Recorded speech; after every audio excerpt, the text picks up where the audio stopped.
আবার আমার জন্ম হবে কিনা সেটাও জানি না। শুধু জানি আমি প্রথম, আমি শেষ।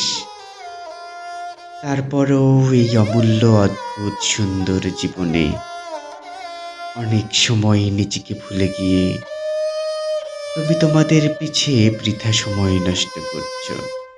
অথচ অথচ এই আমিটাকে একটু সময় দেয়া দরকার। যে সময় চলে যায় সে সময়টাকে তো আর ফিরে পাওয়া যায় না।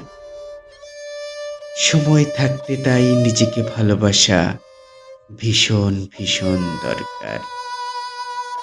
উড়তে চাই, ভালোবাসতে চাই, হাসতে চাই, বৃষ্টি ভেজা দুপুরে ভিজতে চাই, দৌড়াতে চাই, ভীষণ ব্যথার স্মৃতিগুলো মুছে ফেলতে, ছুটে চলা ট্রেনের হুইসেলের সঙ্গে গলা ছেড়ে চিৎকার করতে চাই। নিজেকে কষ্ট দেবার জন্য ক্ষমাও চাই নিজের কাছে। বারবার নিজেকে বলতে চাই ভালোবাসি, ভালোবাসি, ভালোবাসি।